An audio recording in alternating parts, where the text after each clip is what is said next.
comment vas-tu? Je suis ravie de t'avoir à ce micro et en vidéo sur ce podcast pour nous parler de toi, bien sûr, en tant qu'autrice, mais aussi de tes romans, de ce qui t'a amené à écrire, de comment tu as osé passer de j'écris à je montre ce que j'écris. C'est un petit peu le thème de ce podcast et puis on va évoluer au fur et à mesure de notre conversation. Donc toi, tu te passionnes depuis toujours, a priori depuis les pour les relations humaines, l'univers te passionne et en regardant un petit peu ta bio hier, je me disais, waouh, on a tellement de choses en commun, tellement de centres d'intérêt en commun. Moi, tout ce qui touche l'univers, les messages de l'univers, les signes, c'est quelque chose qui m'anime depuis toujours. Donc je suis vraiment ravie à plein de titres de t'avoir à ce micro. J'ai fait ta connaissance via Alexia quand on a fait un podcast sur ton roman Toutes ces vies où nous nous sommes aimés. Et j'ai eu envie de te rencontrer et de te découvrir davantage parce que j'ai été déjà fascinée par la construction de ce roman. On y reviendra. Est-ce que déjà tu veux bien te présenter? Parce que si je commence à parler, je ne m'arrête plus. Donc, je te laisse quand même la parole. Ben écoute, Laurence, bonjour. Bonjour à tous ceux qui vont nous écouter ou nous regarder. C'est un vrai plaisir d'être avec toi aujourd'hui et de pouvoir discuter des sujets qui nous animent toutes les deux. Alors, si je devais me présenter en peu de mots, je dirais que je suis autrice et je suis spécialisée, on va dire, dans tout ce qui est thématique du développement personnel et de la spiritualité, qui sont des sujets moi, m'animent depuis des années, bien avant d'écrire sur ces sujets d'ailleurs. Voilà. Oui, oui. Et je suis aussi numérologue. Et donc, j'aide les gens à avancer sur leur chemin, à mieux se comprendre, à mieux se connaître à travers les nombres et Oui, la symbolique des nombres. Et c'est oui. absolument passionnant. Oui, j'imagine. Et Alors, la voilà. numérologie, je m'y suis un petit peu intéressée, mais de très loin. Euh, mais c'est vrai que c'est troublant, ces chemins de vie Mm. à travers les chiffres, comme on se retrouve en fait, comme on peut voir un petit peu, ben, ouais, effectivement, à ce moment, j'ai traversé ça, et puis oui, ben, finalement, je vais vers là. C'est fascinant. Et je trouve ça génial de marier la spiritualité, la numérologie et l'écriture et le développement personnel. Enfin, je trouve ça génial parce qu'en fait, c'est ce qui m'anime. Mes romans sont quand même empreints de spiritualité, de développement personnel. Et j'aime ce monde puisque j'y baigne depuis toujours, hein. Je crois que ça fait partie de moi depuis que je suis née. Donc, je me suis beaucoup retrouvée dans ta façon de te présenter, d'écrire. Et donc, je te laisse nous parler davantage. Ben écoute, moi, c'est un peu comme toi, en fait, hein. La spiritualité, on va dire que ça fait partie de moi depuis toujours, je sais pas. Mais en tout cas, je me suis rapidement intéressée, quand je parle des mystères de l'univers, c'est déjà, tu vois, quand j'avais 10 ans, je me posais des questions sur la mort. Alors, ça m'angoissait beaucoup de me dire que, comme mon papa me le disait, il n'y a rien après, parce qu'il est vraiment athée, mon père. Et moi, ça m'angoissait beaucoup qu'il n'y ait plus rien après. Et ma maman, elle, était catholique pratiquante, donc on allait à l'église avec elle tous les samedis soirs, et on nous parlait de la vie éternelle. Mm. Et donc, j'avais cette ambivalence de me dire, OK, donc il n'y a rien, ou alors il y a quelque chose, mais s'il y a quelque chose, ça ne s'arrête jamais, c'est éternel. Donc, en fait, les deux solutions ne me convenaient pas. Oui, Les oui. deux solutions me faisaient vraiment m'angoisser terriblement. Et puis, comme j'aimais bien en rajouter, sûrement, après, j'essayais de penser à l'univers, tu vois, l'infinité de l'univers. Ça me donnait le vertige. Je me disais, mon Dieu, quelque chose qui n'a pas de fin, etc. Donc, tu vois, vraiment des sujets qui m'ont vite intéressée, qui m'ont vite fait des nœuds au cerveau aussi. Et j'ai vite essayé de trouver des réponses. Et il y a eu une sorte de déclic chez moi à 11 ans, je crois. Mon grand-père maternel a failli mourir et il a fait une expérience de mort imminente. Et il ne l'a raconté qu'à moi. Mm. Donc, intuitivement, il devait savoir qu'il pouvait se confier à moi, que je ne trouverais pas ça complètement délirant. Il m'a dit, surtout, n'en parle pas à ta grand-mère. Et j'en ai parlé à personne. Mais après, alors je ne sais pas combien d'années après, mais j'ai emprunté des livres à la bibliothèque pour en apprendre davantage sur ces fameuses EMI. Oui. euh, Parce que ça me passionnait de me dire, mais alors il y aurait quelque chose après. et les gens nous attendent et il y a un tunnel et toutes ces questions-là. Voilà, ça a commencé comme ça et puis ensuite ça a été les anciennes civilisations. Je me suis vite pris de passion pour l'Égypte, évidemment, comme beaucoup, mais ensuite pour les Incas, les Aztèques. J'adorais les merveilleuses cités d'or quand j'étais plus jeune. Voilà, toutes ces choses-là m'ont toujours passionnée. Toutes ces choses qu'on ne s'explique pas. Oui, Voilà. Toutes ces choses qui, encore aujourd'hui, n'ont pas de réponse. Moi, ça me passionne d'essayer d'échafauder des hypothèses, des éventualités, oui, etc. oui. Et voilà C'est un monde comment ça a fascinant. commencé, en tout cas. C'est un monde fascinant. J'ai vécu, moi, une expérience de mort imminente quand j'avais 25 ans. Et, et c'est quelque chose qui m'a profondément marquée, mais dans le bon sens. C'est-à-dire que, alors moi, je n'avais pas J'imagine. particulièrement peur de la mort. C'est pas quelque chose qui m'a angoissée depuis toujours. J'avais peur de mourir et de laisser mes enfants. Voilà. Moi, ma peur, ça aurait été de laisser Hmm. mes enfants, mais pas la peur de mourir ou la peur de souffrir. Voilà, c'est deux choses différentes. Et j'ai vécu cette expérience de mort imminente et je me suis sentie, mais jamais je me suis sentie aussi bien. Et plus je les entendais dire que j'étais en train d'y passer, que j'y étais passée, qu'il fallait mettre un tuyau dans la gorge, moi, mieux je me sentais. Une sensation de sérénité que je n'ai même jamais retrouvée de cette façon. Mais même avant ça, j'avais en moi cette spiritualité, des rêves prémonitoires, des choses que j'interprétais, une ouverture. Et à 14 ans, ouais, 13-14 ans, je lisais les livres d'Elisabeth Kolber-Ross quand même. Ah, Sur, d'accord. tu sais, elle a énormément travaillé sur l'accompagnement des mourants, sur Ouais. ses EMI. J'étais déjà fascinée par ça, bien avant moi de vivre une expérience de mort imminente. C'est vraiment, c'est pas des C'est lectures qu'on incroyable. a quand on est ado, tu Non. vois, c'est incroyable. Et j'adorais cette autrice. J'ai lu tous ses ouvrages. Donc, oui, la spiritualité me tient depuis longtemps. Ouais, c'est Donc, incroyable que tu aies fait une EMI alors que tu t'intéressais à ce sujet 10 ans auparavant. C'est fou. oui, oui, c'est Hmm. vraiment quelque chose. Donc, après, évidemment, ça a renforcé ce, pas mes recherches, mais ce regard attentif en tout cas. Et puis oui, j'ai lu énormément d'ouvrages. J'ai rencontré des neurologues avec qui j'ai parlé. J'ai fait une formation en neurosciences avec un neurochirurgien qui était fascinant et Hmm. fasciné par son métier et qui était fasciné par les expériences de mort imminente. Et on en a discuté énormément. Et c'est un sujet tellement vaste et Ouais, tellement c'est vrai. encore inconnu, même des scientifiques, qu'il y a énormément. Oui, j'aime beaucoup. Je ne sais pas si tu as Hmm. lu le livre de Ethan Alexander. Eban Alexander, pardon, qui dit l'épreuve du paradis existe. Et pour faire un très court, c'est un neurochirurgien qui ne croyait pas en tout ça. Quand ses patients lui Ouais. racontaient qu'ils avaient fait une expérience de mort imminente, il disait non, c'est les produits d'anesthésiants, c'est les médicaments. Il ne voulait pas l'admettre. Et lui a fait une expérience de mort imminente qui a duré assez longtemps. Et il raconte ça en disant, je n'ai pas le droit de me taire, je n'ai pas le droit de garder ça pour moi, c'est comme un devoir de partager ça en tant que neurochirurgien. Et c'est Ouais. fascinant de voir un neurochirurgien raconter ça. Donc voilà, ça c'est... Oui, alors j'allais dire, c'est génial. Alors non, c'est pas génial de faire une expérience de mort imminente, mais c'est génial que ça lui soit arrivé à lui et qu'il ait pu transmettre son expérience. Et Ça, il fait en revanche, énormément ça de c'est vraiment conférences impossible. dans le monde d'ailleurs pour partager ça, parce qu'il s'est senti un Hmm. devoir de partager ce Hmm. qu'il a vécu.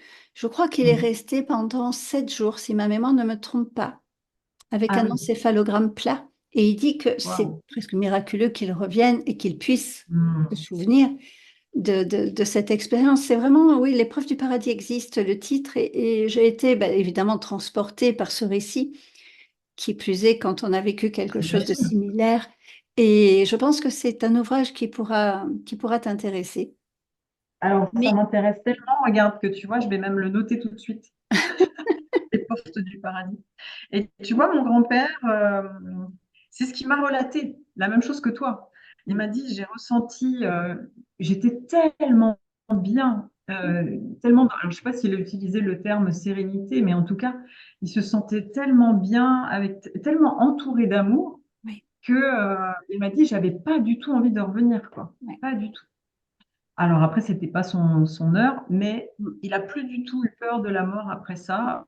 au contraire, il l'attendait avec beaucoup de sérénité, justement. Oui, oui, oui. Donc, c'était assez incroyable. Moi, Ouais. ce qui m'a Qu'est-ce que marqué, tu penses? oui, moi, ce qui m'a marqué le Oui, je plus, voulais te poser une question. c'est Oui. que mon fils avait 3 ans à cette époque-là, à peu près. Il ne m'est pas venu à l'esprit. Tu sais, c'était mon angoisse. Moi, l'angoisse de mourir était si un jour je meurs, que vont devenir mes enfants? Alors, j'ai pas ma fille à cette époque, mais et là, sur cet instant T, bon, évidemment, le cerveau ne doit plus réfléchir de la même façon, mais mon fils m'est pas apparu. Et ça, après, Ah, ça m'a marqué parce que je me suis dit, mais quand même, à aucun moment je me suis dit, j'abandonne mon fils, quoi. Bon, ça n'a pas duré incroyable. des heures non plus, mais ouais, c'est quelque chose qui encore me taraude, tu vois, de me dire, mais j'avais pas de peine, j'étais bien. Hmm. Et c'est ce qui peut interpeller, tu vois. Et j'ai lu après, évidemment, encore plus d'ouvrages. Dans l'ouvrage de Pierre Jovanovitch sur l'enquête sur l'existence des anges gardiens, il y a énormément de retours de mort imminente. Et une dame disait qu'elle est morte sur la table d'accouchement, enfin qu'elle est morte et revenue, Oui. et qu'elle n'a pensé à aucun moment à ses enfants et qu'elle ne voulait pas revenir. Comme son grand-père, elle disait non, non, je ne veux pas retourner dans ce corps. Moi, j'ai pas eu ça. J'ai pas eu à avoir Hmm. envie ou pas. Mais Hmm. c'est troublant quand tu as cet amour maternel et que tu... Donc voilà, et j'écoute ta question maintenant, pardon pour t'avoir interrompu. Non, non, je t'en prie, c'est parce qu'il y a un léger décalage, je pense. Alors, ma question, c'est qu'est-ce que tu penses des expériences de mort imminente qui sont très désagréables?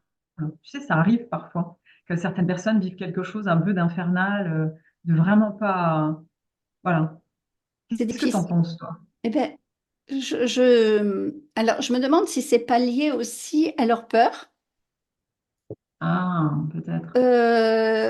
Que les peurs, tu vois, c'est comme, je sais, l'image qui me vient, ce serait comme vivre un cauchemar, tu vois. Enfin, ce départ, plutôt que ce soit comme un rêve qui t'emporte, waouh, dans un truc magnifique, ben, ça t'emmène vers où tu as tes peurs.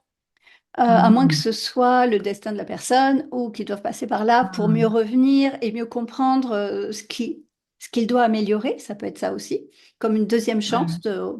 ouais. Il y a peut-être plusieurs interprétations. Hmm. En tout cas, elles sont a priori moins nombreuses quand même, ces Oui, expériences-là. ou les gens n'en Comment parlent est-ce pas. où les gens n'en parlent pas. Exact. Hmm.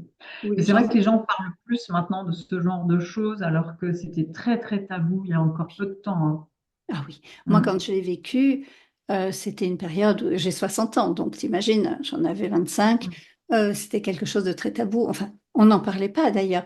Quand j'ai dit, parce que les anesthésistes sont venus voir après en me disant, faites attention, vous êtes allergique à un ingrédient des anesthésiants, si un jour vous devez vous faire réopérer, attention, on vous a perdu sur la table. Et je lui ai dit, ben, je sais, je vous ai entendu. Il m'a dit, non, ça, c'est pas possible. Euh, eh si. Et je lui ai dit, je peux vous répéter mot pour mot tout ce qui s'est dit pendant ce temps. Mais il Ouais, ne voulait ouais. pas admettre. Hmm. Ouais. Non, non, Aujourd'hui, il y ce a- serait peut-être en fonction des anesthésistes très différent. oui, oui, oui. Oui, maintenant, ça y est, ça commence à rentrer un peu. Oui. Hmm. Donc, on va revenir à ce qui t'a amené à écrire. Donc, j'imagine que tout ça en fait partie, bien sûr, c'est en toi. Mais Ouais. est-ce que l'envie d'écrire était là pour toi depuis toujours ou c'est arrivé progressivement? Alors non, l'envie d'écrire, elle est là depuis toujours, mais c'était un peu comme une sorte de rêve inaccessible, si tu veux. J'avais, je pense, cette sensation de ne pas faire partie de ce monde-là, tu vois, le monde des auteurs, etc. Donc je m'étais plutôt dirigée plus jeune vers le professorat. Mhm. Je voulais être prof de français, j'adorais la lecture, voilà. Donc c'est venu, alors j'allais dire tardivement, oui, assez tardivement. La première fois que j'ai écrit, alors évidemment, en dehors de mon métier d'attaché de presse où j'écrivais des communiqués de presse, des dossiers de presse, tu vois, tu sens que tu aimes ce que tu fais dans ces moments-là. Parce que par ailleurs, ce métier d'attaché de presse, je l'aimais pas trop.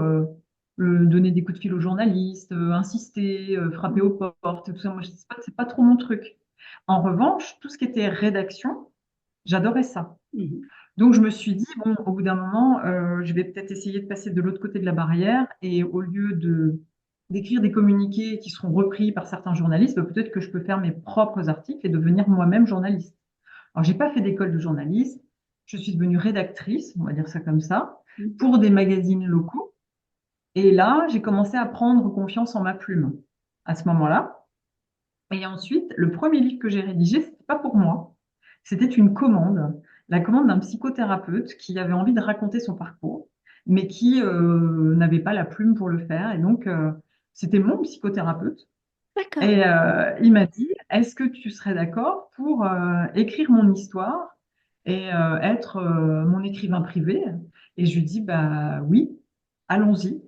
Donc je l'ai écouté, raconté son histoire, je l'ai enregistré avec un dictaphone, comme une journaliste pourrait le faire. Mhm. Et ensuite, j'ai rédigé son livre. Donc ça, c'est le premier livre qui est paru, Ah oui, c'est ce livre-là, mais c'était pas le mien. Voilà. c'est Et il assez m'a fallu particulier. attendre. C'est Ouais, pas, mais c'est c'est pas un manque de ordinaire. confiance. Oui, peut-être, c'est vrai. Je me suis jamais posé la question, mais je pense que c'est vraiment un manque de confiance en moi. Mhm. Parce que je ne sais pas si ça t'a déjà fait ça, mais quand tu as écrit un livre et quand enfin il est publié, et c'est merveilleux, mais le jour de la publication, il y a une espèce d'angoisse qui t'étreint et qui te dit mon Dieu, mais ça y est, tout le monde va pouvoir le lire en fait. Tout le monde va pouvoir lire mon histoire, c'est partie de moi quelque part que je livre au monde, que j'accouche au monde. Et à chaque fois tu vois, que je livre un roman, surtout les romans, j'ai cette espèce de d'angoisse de me dire mon Dieu, et qu'est-ce que les gens vont penser, tu vois, Je toujours un rejoins. peu inquiète sur le regard. J'en Mm. parlais tout à l'heure. Donc c'était plus. C'est en fait, moi j'ai écrit mon premier roman. Je n'ai pas cherché à être édité. J'ai voulu l'auto-édition, mais ça a été un choix. Par peur que ça me coupe les ailes déjà. Parce que, ben voilà, manque de confiance. C'était quelque chose que j'avais envie de faire, mais bon. Et donc, je suis allée jusqu'à l'auto-édition. Et une fois qu'il a été en ligne, je l'ai envoyé à des chroniqueuses. Et je me suis dit, quels que Ok. soient les retours, quels que soient les critiques, ce sera pour moi quelque chose qui va me faire progresser. Je vais les accueillir pour m'améliorer. En fait, il a été super bien accueilli. Et j'ai lu un commentaire il y a un jour ou deux qui disait une auteure très généreuse, peut-être un peu trop, parce que on Ah, est traité de plein de thèmes en même temps, et voilà. Mais elle a beaucoup apprécié, mais c'est vrai que j'ai écrit comme ça venait. Et après, il y avait cette fébrilité, moi, pas au moment où je l'ai mis en ligne, puisque totalement inconnue dans les méandres d'Internet, mais quand je l'ai envoyé aux chroniqueuses, là, ouais, j'ai eu une super fébrilité en me disant, ouais, je lâche mon bébé quelque part, je le lâche. Comment il va d'accord. être accueilli? Et des auteurs que j'ai interviewés me disaient, mais tu verras, chaque fois que tu sors un livre, ta fébrilité grandit. Elle est pire que la première fois. Parce Mm. que ton premier livre, il a été super accueilli, donc tu te demandes si le deuxième, il va être accueilli de la même façon. Et ainsi de suite.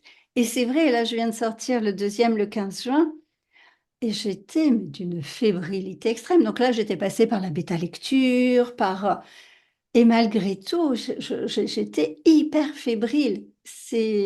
Donc voilà, ben, tu rejoins le groupe des fébriles C'est à fébrile. l'accouchement de nos romans, puisque Ouais. on est assez nombreuses. J'ai eu pas beaucoup d'hommes pour l'instant. Il y en a qui sont sur ma liste d'interviews.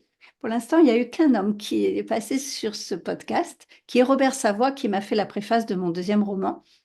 Mais des Ah, hommes vont ok. arriver, je rassure les auditeurs, il n'y aura pas que des femmes, c'est pas que féminin. Mais Et oui, oui, oui, cette fébrilité. J'ai écrit, oui, comme toi, des livres qui sont purement développement personnel. Ça ne m'a pas fait du tout la même chose. Je pense non, c'est pas que la même la chose. différence, c'est qu'il n'y a pas d'émotion dans les livres de développement personnel, donc il n'y a pas de moi. Il y a de moi en tant que pro.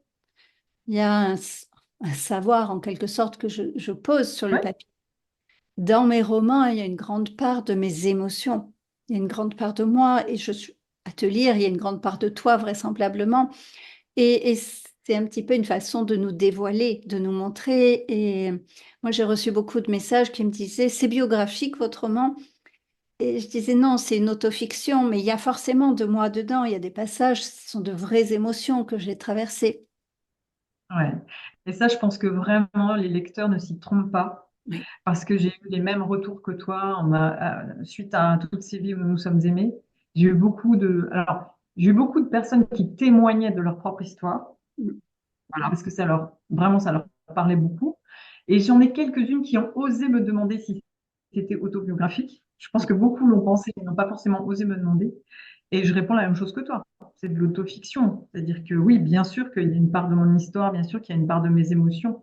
Et je pense que ça ne trompe pas. Quand tu écris avec les émotions que tu as ressenties, tu transmets cette émotion dans tes mots, dans ton ouvrage. Et c'est comme si tu mettais une fréquence vibratoire dans ton livre ouais. et que la personne qui le lise ressente cette fréquence vibratoire. Ça, c'est vraiment comme ça De toute façon, que je je le pense perçois. que Voilà. les lecteurs viennent en fonction. Alors, au départ, tu es inconnu, mais on n'est pas totalement inconnu. On dit que les inconscients se parlent, qu'il y a quelque chose Mm. qui va attirer, une couverture ou un titre, ou il y a Vas-y. le nom de l'auteur, la photo de l'auteur. Et c'est toute cette énergie, je pense, qui fait aussi l'alchimie et du roman et de la personne. Enfin, et bien sûr, la qualité de l'écriture, mais les émotions. J'en parlais, je crois que c'était avec Cynthia Kafka qui disait quand on pose nos émotions, il y a le plaisir à écrire et je crois que ça se dégage Ouais, et que ça se ouais. ressent dans la lecture. Enfin, moi, je ne pourrais pas Mm. écrire sans émotion et sans passion. C'est pas possible. Non, moi non plus. Me Non, moi non plus, je pourrais pas. forcer, je peux pas. Non, moi non plus, je pourrais pas. D'ailleurs, je verrais pas tellement l'intérêt de le faire. Euh, j'aime assez, euh, j'aime assez l'état dans lequel je suis quand j'écris, notamment quand il y a des émotions que je revis. Alors, parfois, c'est plus ou moins agréable, forcément, hein, mais c'est ce qui fait aussi le côté cathartique de l'écriture, hein, c'est le fait de revivre nos émotions et puis de s'en libérer quelque Bien sûr. part. Oui, Mm. Euh, et c'est vrai qu'il m'arrive de pleurer en écrivant. oui, Tu vois. bien sûr. J'arrive à me faire pleurer avec une histoire que je suis en train d'écrire et donc que je maîtrise. Et néanmoins, j'arrive quand même à me cueillir moi-même, tu vois. Mes Oui, personnages oui. arrivent à me cueillir. Mais ils Je vivent suis en nous. tellement... Ils vivent en nous. Euh, ils nous vivant nous. parlent. Quelquefois, ils nous guident. Mm. C'est, il y a des moments, tu sais même plus qui est l'auteur, en fait. Si c'est toi, moi j'ai l'impression que quelquefois c'est dicté. Quand je relis par rapport aux corrections, quand j'ai envoyé à la correctrice, qu'elle me renvoie ses corrections et que je relis, je me dis, mais c'est pas moi qui ai écrit ça, c'est pas possible. Oui, ça m'arrive aussi. Ça t'arrive aussi. Ça C'est, m'arrive aussi. j'ai pas pu écrire ça, mais où est-ce que j'ai été sortir quelque chose comme ça? Enfin, et c'est fascinant. Où il m'est revenu un Ouais, souvenir à la relecture en disant, mais ça, tu l'as pas inventé, tu l'as vécu. Quelque chose que j'avais totalement enfoui. ouais, ouais, C'est ouais. troublant, là, les pouvoirs de l'inconscient, et c'est C'est fascinant. incroyable. Oui, C'est incroyable. Et moi, ça me fait la même chose que toi. Je me relis, je me dis, ah bon, j'ai écrit ça, moi? Ok. Et puis aussi, cette sensation, quand parfois, j'ai l'impression que je suis en train d'écrire quelque chose que je suis en train de vivre, mais j'en prends pas conscience tout de suite. Et j'en prends conscience quand, par exemple, je laisse reposer mon manuscrit parce que j'ai autre chose à faire, j'ai une commande, j'ai trop de travail, j'ai un magazine à préparer. Donc, je laisse. Et parfois, je peux le laisser pendant 6 mois et le reprends. Et quand je le reprends, je me rends compte que je relis tout et je me rends compte que mon personnage principal, ce qu'il est en train de se passer dans sa tête, c'est exactement ce qui est en train de se passer dans la mienne au moment où je relis ce que j'ai écrit. oui, Tu vois, c'est très troublant. oui, Comme si j'avais perçu 6 mois en avance ce qui allait se passer dans ma tête et les événements de ma vie oui. 6 mois plus tard. C'est assez troublant. Oui, je suis d'accord avec toi. Comme une forme de Mm. prémonition ou d'intuition. Voilà, exactement. Et, Mm, c'est ça. et Mais je- l'inspiration, oui, oui, pardon, l'inspiration étant de l'intuition, tout à fait. forcément, ça fonctionne de la même manière, quoi. Oui, oui, oui. Donc, beaucoup de romans. J'ai vu beaucoup d'amour dans tes romans aussi. C'est un thème Oui, qui te porte. c'est un thème cher à mon cœur.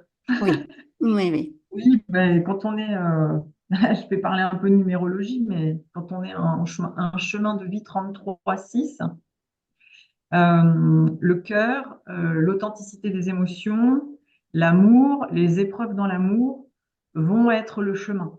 Oui, Donc, Voilà. Mais ça veut dire beaucoup travailler sur l'amour. Et quand je dis beaucoup travailler sur l'amour, c'est beaucoup travailler sur l'amour de soi. Tout à fait. C'est d'ailleurs ce que Travailler sur tu, l'amour. c'est d'ailleurs ce que tu expliques dans Trouver l'amour sans le chercher, je crois. Exactement, c'est ça. C'est que les histoires d'amour, les épreuves dans l'amour avec l'autre, nous amènent à travailler sur nous et sur cet amour-propre qui nous manque, au Oui. final, dont on n'a pas forcément conscience au départ. Oui. Moi, il m'a fallu très longtemps pour en prendre conscience parce que je viens d'avoir 60 ans et il y a très peu de temps que je me dis, waouh, mais ça y est, je suis prête à Oui. enfin rencontrer quelqu'un qui va vraiment me correspondre. Hmm. Et hier, j'ai commandé ton livre Trouver l'amour sans le chercher parce que je regardais un petit peu ta bibliographie pour préparer au moins savoir ce que tu avais autre que toutes ces vies où nous nous sommes aimés. Je voulais un petit peu m'imprégner quand même de ce que tu avais écrit. Et je me suis dit, ah non, mais celui-là, il me parle trop, il faut que je le prenne. Donc, je l'ai commandé. Je ne l'ai pas encore lu, mais il est sur ma liseuse, sur ma Kindle. Et forcément, il m'a parlé. On aura l'occasion d'en parler si tu en as envie, en dehors de ce Avec plaisir. podcast. Mais je me suis retrouvée Avec dans ton plaisir. vécu, dans toutes ces... Et je me suis dit, mais c'est pas possible. On vit les mêmes choses. C'est troublant. Voilà. Donc, je le lirai. Et dans toutes ces vies où nous nous sommes aimés, toutes ces, tu as dû faire un travail de fou à rechercher ces époques, resituer tes histoires d'amour dans les époques avec les mêmes façons, les mêmes comportements surtout, parce que une époque, ça va, on peut retrouver, mais le comportement adéquat à l'époque, c'est pas, on évolue dans notre façon d'aimer, dans notre façon d'être. Et chaque époque est bien respectée avec des personnages. Enfin, moi, ça me paraît être un travail logique en tant qu'auteur. Je disais avec Alexia, ça me paraît un travail gigantesque à ce niveau-là. Et oui, j'ai été obligée de faire des recherches, Bien sûr. évidemment, pour éviter les anachronismes, pour éviter de raconter des bêtises. J'ai été obligée de faire quelques recherches, évidemment. Après, le fait de lire beaucoup, ça m'a permis de me transposer d'ores et déjà dans des Oui, périodes qui étaient différentes. mm, Donc, j'avais déjà des codes, en fait. oui, En lisant beaucoup, en regardant des films d'époque, etc., on a déjà des codes de oui, oui, comment tout ça à se fait. passait à l'époque. Oui, Voilà. Mais c'est vrai que pour parfois des détails, je me souviens notamment, alors c'est pas dans toutes ces vies où nous nous sommes aimés, mais c'était dans Un secret peut en cacher un autre. À un moment donné, je raconte qu'elle va dans la salle de bain pour faire je sais plus quoi. Et je me dis, mais non, ça n'existait pas les salles de bain à cette époque-là, oui, à la campagne. Il n'y a pas de salle de bain à la campagne à cette oui, époque-là. ouais, Donc, tu vois, c'est ça, la difficulté, c'est c'est de ça. ne pas raconter un Oui, truc complètement à côté c'est ça. de la plaque, quoi. Ouais. Et Donc oui, ça m'a demandé un travail de recherche pour toutes ces vies parce qu'il y a effectivement différentes époques.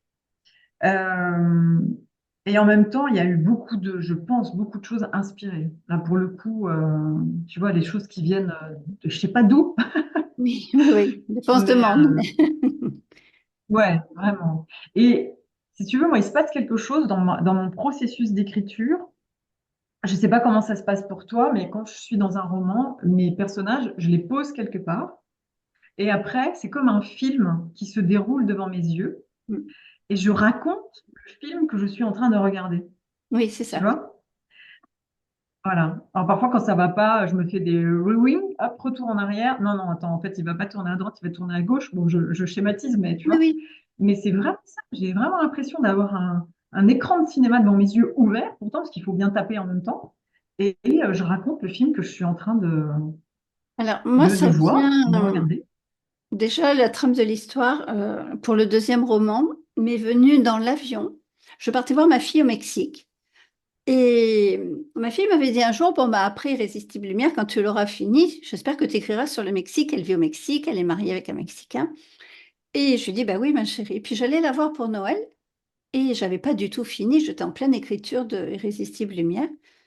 Et dans l'avion, il y avait une dame âgée à côté de moi. D'habitude, je dors, j'écoute de la musique. Enfin, c'est un moment pour moi, l'avion, je suis au milieu de nulle part, tu vois. Donc, j'adore ce Ouais, c'est vrai. moment où je suis au milieu de nulle part et je me laisse porter. C'est le cas de le dire. Et là, cette mamie, tout le voyage m'a parlé. Donc ça dure quand même 11 heures. Mais c'était pas Ah grave. oui, Enfin, tu vois, bon, elle était sympathique, etc. Puis elle me raconte qu'elle partait après son mari parce elle s'était blessée à l'œil et qu'il n'a pas voulu attendre qu'elle guérisse. Donc il était d'abord parti en avance chez leur fils, etc. Et à un moment donné, elle me dit, vous trouvez pas bizarre que la police municipale m'a appelé ce matin pour savoir si c'est moi qui avais réservé un tombeau. Elle me dit, je trouve que ça, c'est mauvais augure, vous trouvez pas? Bon. Et puis après, elle perd une boucle d'oreille dans l'avion. Écoute, elle s'appelait Marie-France, si elle m'entend. Marie-France, allez, deux jumelles, un talisman des boucles d'oreilles, parce qu'il y avait ce talisman avec le tombeau. Enfin, et mon histoire, je suis arrivée au Mexique, j'avais créé la trame de mon roman qui est sorti le 15 juin. incroyable. Et j'ai dit à ma fille, et comme j'allais sur l'île d'Olbox, j'ai dit, mais c'est là qu'il va se passer mon roman, c'est là, c'est ici, en partie, Mm. c'est ici. Et j'ai commencé à écrire tout ce qui me venait, et après j'ai dit, non, maintenant je repars du Mexique, je ferme, et je le rouvrirai que lorsque j'aurai publié Irrésistible Lumière, parce que sinon Mm. j'aurais jamais été au bout de l'autre. Et j'ai eu beaucoup de mal après à revenir dessus, parce que je faisais le deuil de mes personnages, donc j'avais retrouvé d'Irrésistible Lumière. Mais il est né comme ça. Et après, bien sûr que de ma trame, il y a d'autres choses qui se sont mis. Les personnages m'ont emmené où ils voulaient m'emmener, en fait. Et Bien puis, sûr, j'ai c'est ça. décidé que ça serait une saga familiale, tu vois, finalement, que d'un, c'est devenu un trois. Génial. Et, et donc, mais comme quoi, ça peut venir de n'importe quoi, quoi. Parce Ah non, que mais mon ça vient comme cerveau a ça. fait ces associations d'idées, tu vois, avec cette petite mamie que j'oublierai jamais d'ailleurs, Ouais. parce qu'elle est vraiment au cœur de ce roman, enfin, à l'origine de ce roman. C'est beau, Donc, en tout cas, comme histoire, ouais. j'ai fait sur mon blog, enfin sur mon site, une page qui s'intitule Les coulisses d'un roman, et donc je raconte ça parce que c'est tellement émouvant, je trouve. Ouais, j'aime bien, moi, savoir comment les romans se sont construits, par quoi les auteurs ont été inspirés, ça me passionne. C'est un peu comme les making-of d'un film. Et Ouais, c'est donc, ça. je trouvais intéressant de le formuler. Puis, je mets des photos des voyages que j'ai faits parce que je suis très inspirée des voyages aussi. Bien sûr. Et donc, C'est inspirant. forcément, les lieux que je mets dans mes romans sont des lieux que j'ai traversés parce que je ne pourrais pas les décrire autrement qu'avec mes émotions. Mm. Alors, est-ce que tu veux que je te raconte comment est née toutes ces vies où nous nous sommes aimés? Mais bien sûr, absolument, c'est le but. Pas le but ultime, mais ça en fait partie, bien sûr. Alors, ce qui s'est passé, c'est que j'avais envie de raconter une belle histoire d'amour, une histoire d'amour difficile, qui fut la mienne, voilà. Mais j'avais envie de la raconter d'une manière un peu originale et de montrer qu'il y avait ce lien très fort, un lien indicible. Et voilà. Et en fait, dans la même période, enfin, où je commençais à réfléchir à ça, mais j'étais comme toi en train d'en écrire un autre. J'ai écrit Un secret peut-en cacher un autre avant toutes ces vies. Mm. Et je l'ai laissé reposer parce que j'attendais une révélation de la part d'un membre de ma famille pour avoir enfin ce fameux secret et pouvoir terminer mon livre. Bon, ça, c'est une chose. Et d'ailleurs, une médium m'avait dit, tu en écriras un autre avant de finir celui-là. Et je me suis dit, bah non, j'ai pas d'idée, je sais pas quoi écrire, non, ça m'étonnerait, etc., etc. Et puis, je fais un rêve éveillé. Donc, j'étais fatiguée, je fais une espèce de sieste, voilà, où tu sais, tu fermes les yeux, tu pars, mais c'est très rapide. Et pendant ce départ, je ne sais pas où je suis allée, ça a duré vraiment pas longtemps, mais je me suis vue dans une robe blanche, enceinte, sur une planche, sanglée sur une planche, et enfermée dans un truc en pierre, un monument en pierre, enfin voilà. Et, et je pleurais. Donc c'était très fugace, tu vois. Dans le même temps, je vois une médium qui me dit oh, je te vois en robe blanche, donc comme dans mon rêve, tu étais une prêtresse. Bon, ok. Et là, je me renseigne sur les prêtresses en robe blanche, et il s'avère que les prêtresses en robe blanche, c'était les Vestales. Donc, tu vois, à Rome et en Italie, en Grèce, il y avait ces vierges sacrées qui consacraient leur vie jusqu'à 36 ans à la déesse Vesta et au temple, et qui vivaient entre elles, etc. Elles n'avaient pas le droit d'avoir d'amoureux, elles n'avaient pas le droit d'avoir de rapports sexuels avant l'âge de 36 ans. Et quand c'était le cas, et qu'elles tombaient enceintes, ou qu'elles avaient fauté, que c'était découvert, eh bien, on les emmurait vivantes. Sympa. Pratique. Et un jour, en épluchant mes pommes de terre, j'ai fait cette association d'idées que toi, tu as eue dans l'avion, où je me suis dit, oh, je vais écrire un livre sur une histoire d'amour karmique, où les deux âmes se retrouvent dans des époques différentes et vivent des choses différentes. Et ce rêve éveillé que j'ai fait sur la Vestale, que peut-être j'ai été, peut-être pas, je ne sais pas, m'a inspiré la première histoire dans le passé Oui. de Dara et Thaddeus. Voilà. Et après, j'ai trouvé les autres époques, mais ce sont des époques qui m'inspiraient de toute Oui, façon. ça ne Voilà. peut pas Donc être voilà comment autrement. est né. Oui, c'est Voilà. des fois, voilà. Et puis quand moi je suis en cours d'écriture, il suffit que j'entende un mot, et puis je suis partie sur un chapitre, quoi. Un mot me fait partir sur. Et c'est ça, l'inspiration, Ouais. ça ne se résume pas en fait. Ça ne peut pas s'expliquer, ça se ressent. Ouais, c'est ça, ça se ressent, exactement. Ça peut être un mot qu'on entend dans sa tête ou qu'on entend à l'extérieur, vous voyez. Ça peut être voilà, un rêve éveillé, ça peut être. On ne sait pas comment ça vient. Euh, tout ce qui est sûr, ce qui est sûr, c'est que on ne trouve pas l'inspiration en la cherchant. Ça, c'est certain. Non, Si tu te mets devant ton ordinateur en te disant qu'est-ce que je pourrais bien écrire et en te remuant les méninges, ça marche pas, ça c'est sûr. non, j'en Mais parlais. marcher, euh, Je me suis mis des contraintes d'écriture pour finir les fragments du destin parce que je voulais participer à un concours et qu'il y avait une deadline. Et tant mieux parce que sinon il serait peut-être pas fini. Parce que je trouve que c'est tellement facile d'écrire quand ça vient tout seul que je oui, peux me laisser aussi porter un petit peu comme ça. Et il y a des fois, je voulais me mettre, je me disais, là, tu as du temps, mais je peux pas me mettre, comme tu dis, devant ton ordi et que ça vienne spontanément. Par contre, je mets une musique. Et puis je me dis, bon, bah, allez, écoute la musique, laisse-toi porter. Et un peu comme le rêve éveillé dont tu parlais, ben, la musique me transporte systématiquement. Et pas forcément des musiques sans paroles. Les paroles des chansons peuvent me transporter ou une mélodie. Et là, ça vient tout seul. Voilà, je pense que ça me hum, met, tu sais, je suis hypnothérapeute et donc ça me met dans cet état modifié de conscience qui me fait basculer du mental qui veut écrire, qui veut ci, qui veut ça, à ça y est, je suis déconnectée du mental, je pars dans un monde d'imaginaire et autres. Donc, en faisant comme ça, j'arrive, oui, à provoquer le moment d'écriture, mais pas parce que je me force, parce que je me laisse partir. Puis il y a des fois, ça marche pas et je renonce et je me dis, tant pis, ce sera pour une autre fois. hum. Alors moi, j'ai remarqué la même chose que toi. C'est que parfois, alors comme moi, j'ai quand même un plan de départ, je sais où je vais. De ce fait, j'ai pas le problème de la page blanche parce que je sais à peu près ce que je dois écrire. Donc, je sais à peu près dans quelle direction je vais. En revanche, ce que j'ai remarqué, c'est que parfois, c'est un peu laborieux et que pareil, quand j'écoute de la musique, euh, paf, comme toi, je déconnecte et je pars, je ne sais où, et je C'est reviens avec les informations. c'est ça, Voilà. c'est Et complètement le ça. pouvoir de la musique, pour écrire, c'est incroyable, hein. Mais la musique a un pouvoir énorme sur le cerveau. De toute façon, ça vient toucher des zones du cerveau. Je crois que j'avais fait un article sur ça sur mon ancien blog. Ça a un pouvoir énorme dans le cerveau.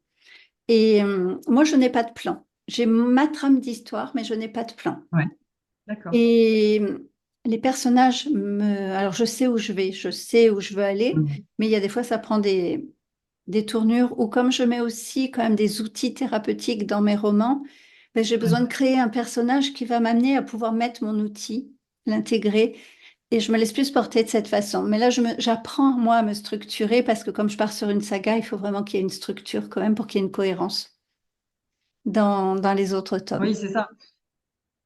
En fait, on est obligé, enfin, j'étais obligée, parce que Toutes ces vies où nous nous sommes aimés, c'est mon premier roman.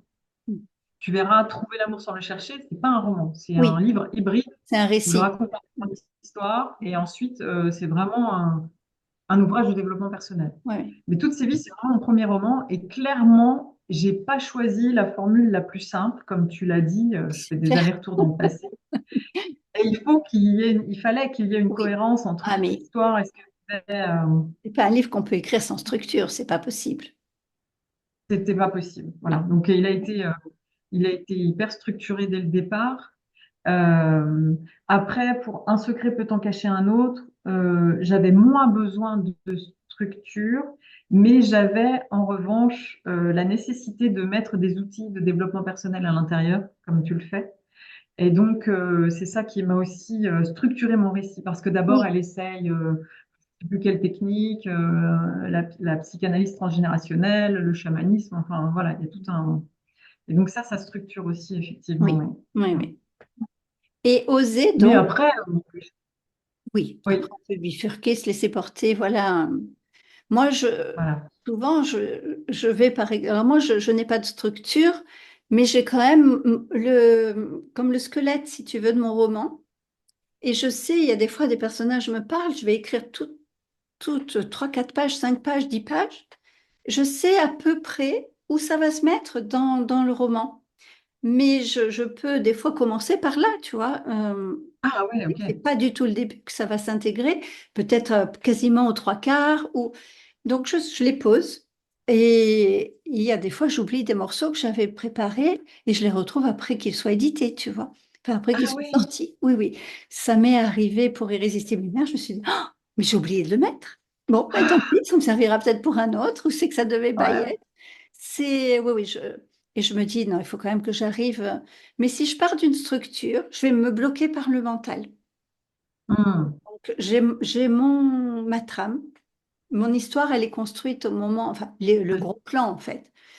Et après, je sais où ça va se situer plus ou moins, où c'est comme des blocs que je peux déplacer. Enfin, voilà, c'est Hmm. plus un puzzle que je fais que un Ben truc ouais. bien. Je pars pas des fondations, monter jusqu'à la toiture. Moi, c'est plus un puzzle, tu vois, que tu imbriques l'un dans l'autre.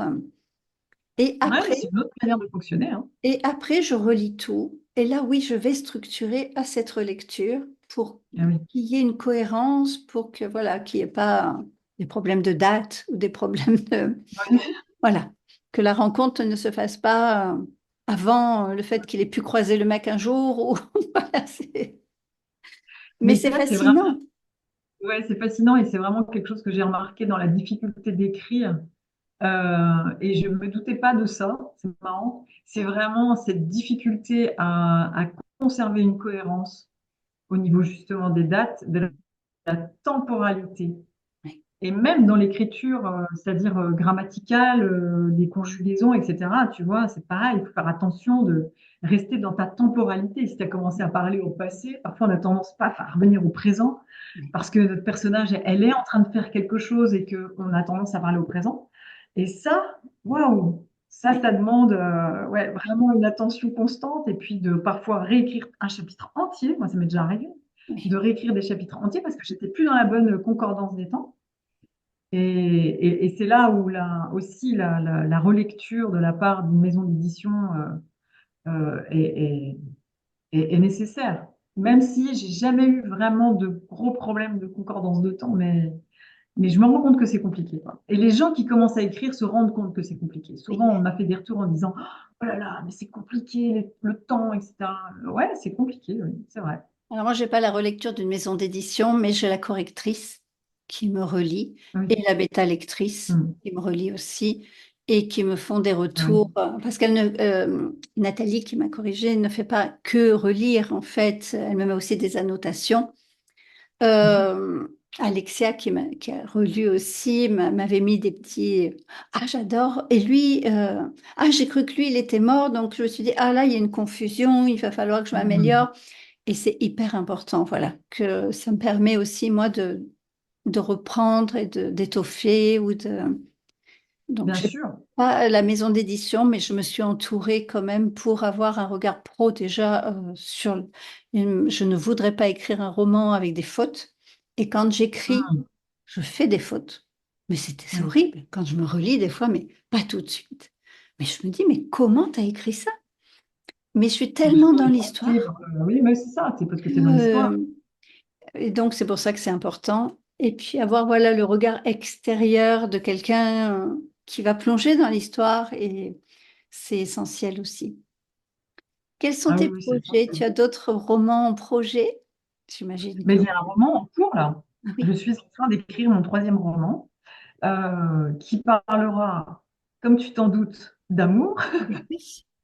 mais pas que. Alors, c'est marrant parce que mon premier roman vraiment parlait d'amour, le deuxième parlait de secrets de famille, et le troisième, finalement, sans que je m'en rende compte, va parler des deux. Il y a Mm. à la fois de l'amour et à la fois un secret de famille.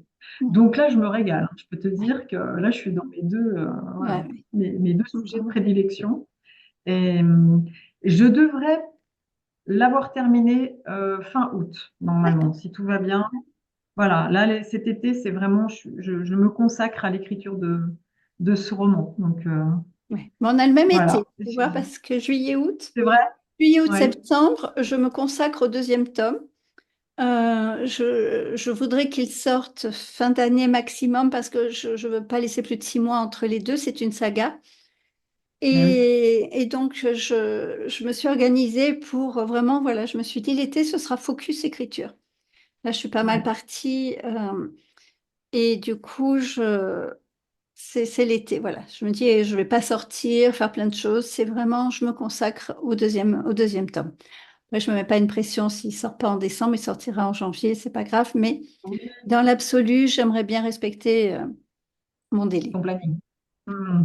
Bon, il est déjà entamé, hein, il est déjà. Donc, Est-ce que tu écris vite, toi?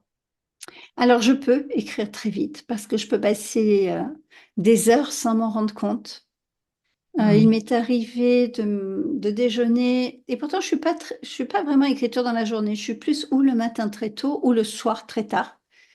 Dans la D'accord. journée, c'est assez rare. Et puis, je me souviens un jour, je déjeune et puis je me dis, ah, je vais me faire un café. Puis c'était tout trop chaud. Et je me dis, ah, bah, tiens, en attendant, j'ai une idée, je vais la noter. Et quand j'ai levé les yeux de l'ordinateur, il faisait nuit. Ah Je oui. n'ai pas vu la journée passer. Et ma tasse de café était toujours au même endroit sur la table, qui avait bien refroidi pour le coup. Je n'ai rien vu passer. Donc, toi, ça peut aussi m'arriver. Donc, évidemment que là, Ouais. tu, Ouais. euh, tu avances. Mais oui, oui, oui. Une fois que je suis lancée, je peux écrire longuement sans m'en rendre compte. Tu es Hmm. dans ce flot, tu sais, dont on parle en Ikigai. Et quand tu es dans ce flot, ben, c'est magique parce que tu vois rien en fait. Tu es dans ton truc. Et après, C'est j'adore ça. Et c'est complètement pour ça. ça que je me suis dit, je vais faire un été intense en écriture parce que tu sors pas de ce flot. Tu es Hmm. constamment dedans. Et moi, alors, j'adore ça. Alors là, c'est le truc qui me transporte. Et donc, voilà pourquoi j'ai aussi choisi de me dire, bon, voilà, j'avais beaucoup de choses sur le printemps. J'ai fait Ouais. mes premiers salons d'auteurs. Et avec Ah, les génial. rencontres, en rencontre des auteurs francophones, j'ai fait mon premier salon à New York, pour le Festival des Waouh. auteurs francophones à New York. C'était un rêve. Et donc, Waouh, oui. ça a été magique. Ça a été vraiment magique parce que New York m'a amené à la photo. Et 10 ans après, je retourne à New York parce que la photo m'a amené à l'écriture. Et pour mon livre, j'y retourne. Et il y a une belle symbolique dans ça. Ah oui. Et donc après, j'ai enchaîné sur Saint-Paul-les-Dax, toujours avec les rencontres des auteurs francophones. Et puis moi, j'ai été faire des séances de dédicace toute seule dans un hippodrome il y a une semaine. Et ça a été une journée magnifique. Ils ont organisé une course avec le nom de mon roman, l'hippodrome de Waouh, hier. génial. Je les remercie d'ailleurs parce que vraiment, ça a été un moment magique. Ouais, c'est assez original comme j'avais envie d'aller dans un hippodrome parce que mon roman parle de chevaux déjà et puis parce que enfant, mes grands-parents ont toujours joué au tiercé. Donc c'est un univers Mhm. qui m'a et c'était une façon voilà de retrouver ça et voilà, c'était génial. Et maintenant, je ne touche Waouh. plus, je me focus écriture. Voilà. Après Podcast ce, et écriture, beau voilà. voyage. Hmm. Oui. Parce que les podcasts, Génial. j'aime beaucoup. Et j'aime ces Hmm. interviews, j'aime voir. Voilà, parce que tu vois, c'est riche. On compare nos façons d'écrire qui sont totalement différentes, mais en même temps, on a les mêmes univers. Moi, l'amour, c'est ce qui Oui. me transporte aussi. Dans mes romans, Hmm. il ne peut pas ne pas y avoir une histoire d'amour, c'est pas possible, voire plusieurs. Et ça me transporte, toute cette spiritualité, j'ai besoin de la mettre aussi dans mes romans. Sur Bien le sûr. deuxième, c'est toute cette culture maya qui est propre au Mexique, enfin qui est pas propre qu'au Mhm. Mexique, mais en grande partie, en tout cas sur le Yucatan, on le retrouve. C'est plus aztèque ailleurs, mais et j'avais besoin d'en parler. Je suis allée sur ces temples mayas, j'ai ressenti, enfin c'est vraiment, voilà. Waouh, Et c'est c'est beau. fascinant de voir chaque auteur où il va te puiser son inspiration, de qu'est-ce qui va l'amener. Et moi, faire ces podcasts est très riche et ça l'est aussi pour les auditeurs. Et faire des rencontres, tu vois, à partir d'un livre, d'une chronique d'un livre, je trouve ça magique. Ouais, C'est, c'est magique, ces relations qui se tissent, oui, ces consciences qui se retrouvent c'est ça. et qui échangent et qui partagent les mêmes choses. Ouais, c'est vrai, c'est J'avais assez vu magique passer aussi, je ton trouve. livre depuis un moment. Et je disais, il m'appelle, ce livre, il m'appelle, et puis sans prendre le temps. Puis Alexia, quand je fais mes podcasts avec Alexia, donc Inspire et Livre, c'est elle qui choisit le livre dont elle va parler, mais je ne suis pas du tout au courant du livre dont elle vient parler. Certains, je les ai lus, D'accord. d'autres non. Et Mhm. je trouve ça génial, et on fonctionne comme ça. Et là, elle est venue parler de ton livre, et j'ai dit, mais je ne peux que le lire maintenant, quoi. C'est maintenant qu'il faut que je le lise. Voilà, c'est... Et j'ai très, Peut-être qu'elle très en a, envie elle en de a tellement bien parlé. de te rencontrer, de faire cette interview. Si tu avais un conseil pour nos auditeurs par rapport à leurs rêves, pas que le rêve d'écriture, mais Mhm. et pour oser, puisque c'est quand même le thème de ce podcast, qu'est-ce que tu Ouais. aurais envie de dire? J'ai envie de leur dire qu'il n'y a pas pire dans la vie que les regrets. Puis il vaut mieux Oui, avoir des remords que des regrets. Et que si on met tout en œuvre pour réaliser son rêve, si à un moment donné on tombe ou que c'est difficile ou qu'on est obligé de s'y reprendre à plusieurs fois, ou c'est pas très grave. Le principal, c'est vraiment d'essayer parce que le seul risque qu'on a, c'est d'y arriver en fait. bien sûr. Et là, c'est le plus beau des cadeaux. Oui, Et il vaut mieux essayer de vivre ses rêves que de rêver sa vie. Ça, je c'est un comprends. peu dommage de rêver sa vie. Oui, Voilà. Mais essayer de vivre ses rêves, par contre, ça, c'est fabuleux. Et oui, ça fait peur. oui, Mais ça demande du courage. Mais le courage, ça ne veut pas dire qu'on n'a pas peur. Ça, souvent, les gens confondent ça. c'est ça. Oui, mais moi, je suis pas courageuse, j'ai peur. Mais les gens qui sont courageux ont peur. Sauf qu'ils ont décidé de dépasser la peur et de la transcender. Et pour donner un exemple, moi, j'avais un rêve, alors après celui d'écrire, mais c'était de faire du théâtre, jouer la comédie. Et j'ai toujours eu envie d'aller, de faire les cours Florent. Mais je ne vis pas à Paris. J'ai fondé ma famille en Bourgogne. Je vis à la campagne, donc c'est pas du tout pratique. J'ai une petite fille, bon, elle a 10 ans maintenant, mais voilà. Et j'ai vu que les cours Florent proposaient des stages de théâtre ou de stand-up à différents moments de l'année. Et je me suis dit, eh ben, cette année, je m'offre ça. Et Mhm. je me suis dit ça en janvier. Et je me suis offert ça en juin, là. En fait, je suis rentrée il y a 15 jours à peu près. Mais j'ai fait une semaine de stage de stand-up à Paris. Donc, oui, j'avais peur. J'avais peur de laisser ma petite famille pendant une semaine. J'avais peur de me retrouver avec des gens qui étaient très jeunes et d'être un peu ridicule du haut de mes 47 ans, de faire un stage de stand-up. J'avais peur de plein de choses. Mais l'envie de réaliser Ouais. ce rêve a été plus forte. Je l'ai fait et j'ai vécu une semaine extraordinaire pour des tas de raisons. Voilà. Ouais. Et ils s'en sont très bien sortis sans moi à la maison. Voilà. Et Ouais. ça leur a fait même du bien que je ne sois pas là. Donc vraiment, oser, c'est ça. C'est savoir dépasser ses peurs, avoir le courage de vivre ses rêves pour arrêter de rêver sa vie. Tout à C'est fait. De comme ça que je le toute résume. façon, le meilleur antidote à la peur, c'est l'action. Exactement. C'est passer à C'est ça. l'action. Moi, j'ai pas fait les cours Florent, mais l'année dernière, je me suis lancé le défi de faire de l'impro théâtrale. Et, Waouh. et j'ai trouvé ça génial. J'ai pas pu terminer l'année parce que bah, les contraintes, c'était le samedi après-midi, j'étais pas toujours libre, mais je vais reprendre en Eh oui. septembre. C'est génial ce que ça te fait aller chercher ces improvisations. J'ai adoré. Mais c'était vraiment une démarche dosée parce que c'est pas dans ma nature. Et ça te demande, c'est même pas une gymnastique d'esprit, ça vient tout seul finalement. Et ouais, oser, ça nous amène à découvrir des choses qu'on soupçonnait pas en soi. C'est Et ça. c'est un beau Et cadeau le qu'on s'offre. théâtre, c'est un très beau cadeau qu'on s'offre et le théâtre permet vraiment d'exprimer ses émotions d'une autre manière. On peut le Oui, faire à travers l'écriture d'un livre, mais on peut le faire aussi sur les planches d'une autre manière, de manière un petit peu plus frontale, j'ai envie de dire. oui, Et, euh, et quelle expérience géniale.